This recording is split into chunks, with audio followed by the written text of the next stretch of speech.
Olá, vamos avançar na nossa matéria de análise da primeira carta de Paulo aos Tessalonicenses, onde nessa aula nós vamos então partir para o versículo 17 do capítulo 2 e já entrar no capítulo 3, ok? Eu penso que essa e mais uma aula serão suficientes para a gente cobrir todo o capítulo 3 de 1 Tessalonicenses. Mas antes da gente avançar, vamos aqui lembrar um pouco do que nós vimos na aula passada. E para fazer isso, vamos aqui para o esboço da nossa sessão, ok? Então o apóstolo Paulo começa a sua carta ali com a saudação, e depois do capítulo 1, versículo 2 até o final do capítulo 3, você tem a primeira grande sessão da carta, que é nessa sessão onde o apóstolo Paulo reage as informações que ele recebeu de Timóteo a respeito do que estava havendo na igreja ali em Tessalônica, da situação que a igreja estava ali em Tessalônica. A segunda parte, a partir do capítulo 4, é como o apóstolo reage às questões teológicas trazidas por aquela igreja, ok? Mas nessa primeira parte é onde ele reage às informações a respeito da situação daquela igreja. Basicamente, o que o apóstolo Paulo vai fazer é o seguinte: no primeiro capítulo e no final do capítulo 2, ele vai tratar dos Tessalonicenses, ele vai tentar encorajar os Tessalonicenses diante das dificuldades que eles estavam passando. Provavelmente, o que estava acontecendo? O povo de Tessalônica estava sendo perseguido. Eles haviam deixado as suas religiões, os seus ídolos, se convertido ao cristianismo, e eles estavam sofrendo perseguição, tanto da parte de judeus, quanto da parte também de gentios, ok? Especialmente gentios ali, prosélitos interessados na religião judaica. Mas eles estavam sofrendo afrontas, ameaças, perseguição naquela região. E também a imagem do apóstolo Paulo estava sendo denegrida no meio da igreja, provavelmente por esses detratores, por esses perseguidores, por pessoas que estavam entrando na igreja e para desmerecer a pessoa do apóstolo Paulo. E esse é o assunto principal do capítulo 2, ok? Então, no capítulo 1, o que o apóstolo Paulo faz? Ele faz ações de graças pelos Tessalonicenses para animá-los, lembrando a eles da eleição deles, da recepção deles do evangelho, que eles demonstraram um sinal de verdadeira conversão. No capítulo 2, versículos de 1 a 16, você tem ali recordações e explicações pessoais. A ideia do capítulo 2 é onde o apóstolo Paulo recorda o seu tempo junto com aquele povo, dando a eles explicações pessoais em sua própria defesa, ok? E no final do capítulo 2, o apóstolo Paulo volta a defender os seus ouvintes contra estes opositores, certo?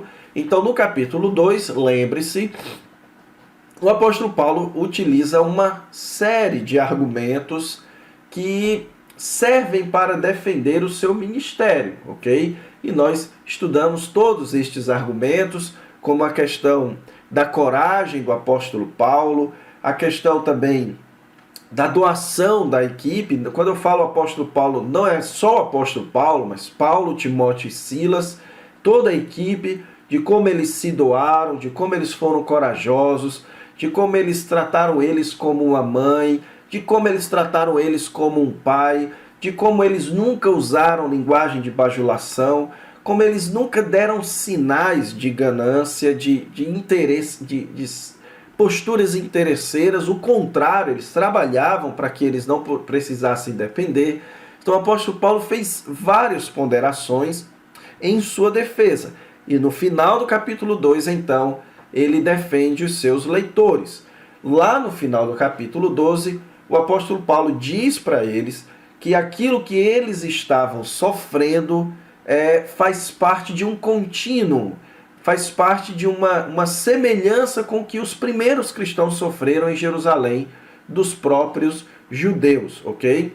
Então, o apóstolo Paulo ao enfatizar a semelhança do sofrimento, vai enfatizar também a semelhança daquilo que vai acontecer com aqueles que perseguem os cristãos, certo? Então Deus está acumulando os pecados dos perseguidores para o dia da ira, porque eles não apenas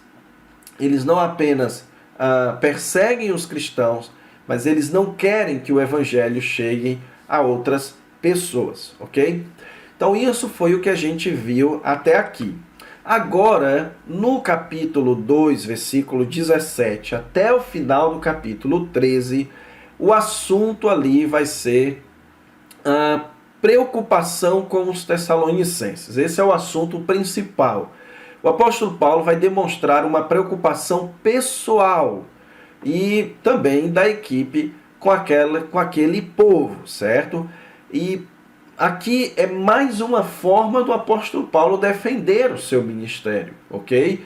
Então, note como o apóstolo Paulo organiza o seu raciocínio de uma mente bem judaica. Ele primeiro defende os seus leitores, capítulo 1, depois ele defende a si mesmo, capítulo 2, final ali, versículos 13, 14 e 15, ele volta a defender, 14, 15, 16, volta a defender seus leitores, e agora então ele volta a defender o seu ministério ao demonstrar preocupação para com os tessalonicenses, ok? Então eu creio que nessa aula e na próxima aula nós conseguiremos ver até o final do capítulo 3, ok? Então, tendo feito toda essa recapitulação, vamos para o nosso texto aqui dessa aula. Versículos 17 do capítulo 2 até o capítulo 3, versículo 13. O texto começa, irmãos, aqui dizendo: ora, nós, irmãos. É bom que nós saibamos que essa palavrinha traduzida aqui por ora, na língua grega, na verdade, a ideia dela é de mas. É uma conjunção adversativa. E você tem um nós aqui que é enfático. O que o apóstolo Paulo está dizendo? Ele está dizendo mas nós. Então, se ele está usando uma conjunção adversativa, ele está então fazendo um contraste com que ou com quem. No caso, se é o nós, ele está fazendo um contraste com alguém. Lá no texto anterior, que nós vimos na última aula, o apóstolo Paulo estava falando dos perseguidores.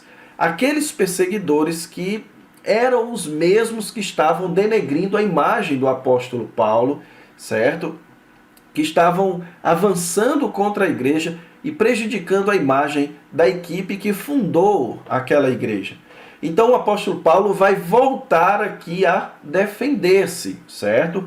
Por isso que ele começa, mas nós, ou seja, existe uma diferença entre estes que estão perseguindo vocês e nós.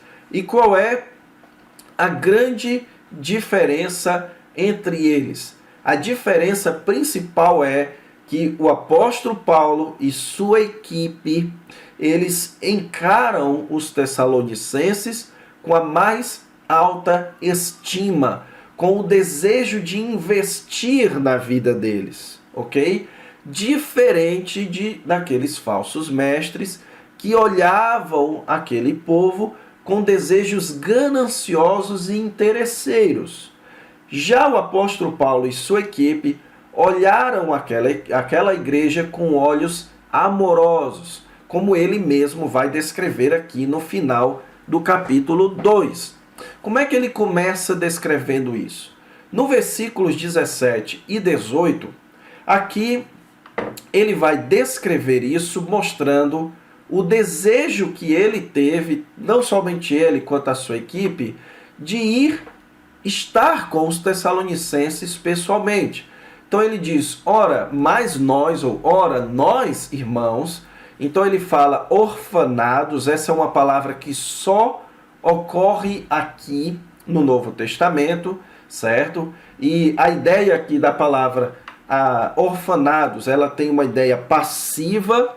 Então o apóstolo Paulo, ele está querendo dar a ideia de que ele foi orfanado. Não é que não é que ele se separou. Foi algo que foi colocado sobre ele, uma situação que foi imposta sobre ele. Então ele está querendo dizer que a separação dele com aquela igreja foi uma imposição, certo? Ele foi separado então da presença deles por força da circunstância. Só que ele foi separado da presença, não do coração. O que ele quer dizer com isso? Ele está querendo dizer que, embora ele estivesse longe na vista, eles estavam juntos mentalmente, em desejo, em interesse. Então, o coração nas Escrituras, geralmente, não tem tanto a ideia de sentimento, como é no século 21. Tem a ideia de decisão, certo? O coração é a fonte da decisão, das nossas decisões. Então, quando ele fala que estava distante da presença, mas não do coração, o que ele está querendo dizer é que ele estava distante geograficamente, mas não no interesse de estar ali, ok? Então, o interesse de Paulo em estar com eles, a decisão de Paulo de estar com eles, isso não foi separado. Aquilo permanecia. O desejo mútuo daquela igreja e do apóstolo Paulo de estarem juntos continuava firme. Por conta disso, ele se empenhava, ele e sua equipe, diligentemente, certo? Então, tanto mais empenho diligenciamos com grande desejo. Então, note a ideia aqui do coração, certo? Mas não é desejo aqui, não tem a ideia de sentimento, ok? Mas de decisão. Então, eles queriam muito ver os tessalonicenses pessoalmente. E isso ele então continua no versículo 18, dizendo que eles quiseram ir até eles. E o apóstolo Paulo então usa aqui uma expressão que ele mesmo, não somente uma vez, mas 2 vezes. E a ideia aqui é que ele tentou várias vezes ir até os tessalonicenses, mas Satanás nos barrou o caminho. Essa é uma expressão interessante quando ele fala de Satanás, porque aqui tem uma conclusão teológica, expressa uma certa convicção teológica do apóstolo Paulo, muito importante para os nossos debates aí a respeito da soberania de Deus e da responsabilidade. Note que o apóstolo Paulo aqui está responsabilizando Satanás por ter barrado o seu caminho. Isso nós não sabemos a que ou a quem o apóstolo Paulo está se referindo aqui no versículo 18, ok? O que nós podemos perceber, porém, é que certamente o apóstolo Paulo entendia que o certo a ser feito era ele ter ido até os Tessalonicenses, até aquela igreja. E se aquilo não pôde acontecer, foi por meio de uma interferência claramente maligna, por meio de uma interrupção claramente maligna. Então veja que aqui o apóstolo Paulo fala, quando ele diz orfanados, ele coloca uma situação forçada sobre ele, para ele sair dali, e agora ele coloca uma outra situação forçada para ele não voltar. Então o apóstolo Paulo entende que existe um certo trabalho, uma certa atividade no campo espiritual, tentando impedir que ele retorne para Tessalônica para continuar o seu trabalho ali naquela igreja, certo? Então, o apóstolo Paulo vai entender que Deus é soberano, que Deus tem o controle de tudo? Claramente sim, ele ensina isso em outros textos. Mas, na sua perspectiva da realidade, quando algo impede que a obra de Deus avance, para o apóstolo Paulo, isso sempre é ação de Satanás, ok? Então, qual é a principal atividade de Satanás? A principal atividade de Satanás é barrar o avanço da obra de Deus, ok? Então, como aquilo, o desejo dele voltar a Tessalônica era um desejo de avançar a obra de Deus na vida daquela igreja, e algo ou alguém estava impedindo eles, o apóstolo Paulo entendia que aquilo era obra de Satanás. Então, resumindo a ideia desses dois versículos iniciais, o que esses dois versículos estão enfatizando é que o apóstolo Paulo, diferentemente daqueles que estavam procurando o mal daquela igreja, daqueles que estavam dizendo que o apóstolo Paulo provavelmente havia abandonados, ele, contrário a essas pessoas, o apóstolo Paulo tinha desejo de estar com eles, ok? Então, ele explica aqui que ele só não estava com eles por força de circunstâncias movidas no campo espiritual, cujo o apóstolo Paulo não tinha controle sobre aquilo, ok? Então, isso mais uma vez demonstra o amor que o apóstolo Paulo tinha por eles. E como a gente tem sempre feito aqui, tirando alguma lição para os nossos ministérios, irmãos, é muito importante que você como pastor ou que você como missionário tenha interesse pelas pessoas e interesse em estar com as pessoas, certo? Isso é uma demonstração de amor e isso é algo que não importa a cultura em que você esteja, você precisa saber as diferentes formas que as culturas manifestam de demonstração de interesse pelas pessoas, ok? Então o apóstolo Paulo apela a esse argumento do interesse de estar com eles, porque ele sabe que isso sempre demonstra amor. Então quando a gente ama o nosso povo, nós vamos demonstrar interesse de estar no meio deles, ok?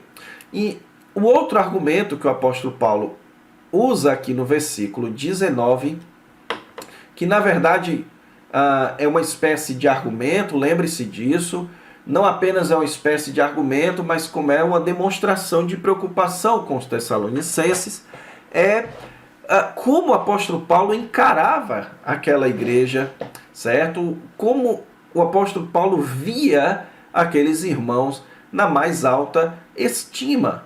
Olha só os adjetivos, ou pelo menos os substantivos, que o apóstolo Paulo utiliza para descrever aquela igreja. Ele fala aqui que eles eram a sua esperança, alegria e coroa. E então no final ele diz que eles eram a sua glória e sua, ou da equipe, no caso, alegria. Então veja aqui que ele faz uma pergunta retórica, certo? Duas perguntas retóricas aqui, que a ideia é que a resposta já é presumida. Então o apóstolo Paulo diz para eles, quem é isso? E a resposta é, vocês são isso. Então é como se o apóstolo Paulo estivesse dizendo, saibam agora como nós encaramos vocês. E eles a equipe missionária de Paulo encarava em primeiro lugar aquela igreja como esperança, certo? O que ele quer dizer com isso? Aquela igreja como sendo a esperança do apóstolo Paulo e da sua equipe, certo? A ideia de esperança, irmãos, sempre tem a ideia de algo que você deseja muito para o futuro. Então imagine que você está chegando em uma igreja, ou então chegou em uma igreja e o seu trabalho ali foi interrompido. Você mantém uma esperança em relação àquele trabalho. Você mantém uma expectativa em relação àquele trabalho para o futuro. Então, nos planos futuros do apóstolo Paulo, estava aquela igreja. Então, aquela igreja estava nos planos para o futuro do apóstolo Paulo. E que futuro era esse? ele vai enfatizar depois que é a vinda do Senhor Jesus Cristo. Ou seja, o apóstolo Paulo esperava algo daquela igreja para a vinda do Senhor Jesus Cristo. Então, quando o apóstolo Paulo via a vinda de Cristo, não apenas havia aquele aspecto individual, certo? O que ele fala em outros textos da transformação e tudo mais, mas também existe um aspecto coletivo, de benefício a ser colhido em termos coletivos na vinda do Senhor Jesus Cristo, certo? Então a esperança de Paulo é que ele desfrutasse dos benefícios do trabalho naquela igreja na vinda do Senhor Jesus Cristo. É como se você olhasse para a sua igreja e cada vez que você trabalhasse na sua igreja, aumentasse ainda mais o desejo de desfrutar dos benefícios deste trabalho na glória celestial futura, quando o Senhor Jesus Cristo retornar, ok? Então é como se, quando Cristo retornar, você então poder sentir apenas a alegria, como ele mesmo fala aqui, certo? A esperança, a alegria e a coroa. Então tudo isso se refere a recompensas. A esperança da recompensa, a alegria da recompensa e a recompensa em si. Então aquela igreja era vista por Paulo e pela sua equipe como motivos de grande satisfação a ser desfrutada na vinda do Senhor Jesus Cristo, certo? Então, como ele conclui aqui no versículo 20, vocês são a nossa glória. A ideia da palavra glória aqui, irmãos, é que aquela igreja era um motivo para eles se exaltarem. Mas essa exaltação não é uma exaltação orgulhosa, não é uma exaltação pecaminosa. Porque o trabalho que foi feito ali foi o trabalho do Evangelho. Mas é aquela satisfação pessoal, aquela satisfação de desejo pessoal que não tem nenhum problema que você sinta. Vou dar um exemplo aqui. Um dos motivos que me levou a querer mudar de um ministério para um outro ministério no interior do Rio Grande do Sul é porque nessa região eu poderia começar um seminário nessa região. E uma das coisas que me motivava a isso era o fato de que no seminário que eu estudei havia a lembrança de grandes homens no passado, homens que deram a sua vida e foram até a região do interior do Ceará, uma região carente do Evangelho, para fundar igrejas e plantar seminários. E 70 anos depois já existe um bom grupo de igrejas, segunda, terceira, quarta geração de pastores formados, professores de segunda e terceira geração tomando conta daquele seminário. Então, tudo isso vai ser desfrutado plenamente quando o Senhor Jesus Cristo vier. É uma satisfação pessoal. Você não está se satisfazendo em ter construído uma grande igreja, ou uma grande empresa, uma grande fortuna, por ter feito como o pregador lá no livro de Eclesiastes, que desfrutou todas. Não! Você está querendo desfrutar, você está querendo se satisfazer no trabalho da obra de Deus. Você está encontrando a sua satisfação naquilo que você pôde fazer para o avanço da obra de Deus. Então, quando você olha para a sua igreja, para o seu trabalho, para o investimento que você faz naqueles irmãos, e você pensa no legado que isso deixará para quando Cristo vier. Quando Cristo vier, você poderá ter a satisfação de saber que todo aquele trabalho que você fez não foi em vão e que todos aqueles ganhos para Cristo e firmados na fé que estão se apresentando diante de Cristo foi através do seu trabalho e da sua dedicação.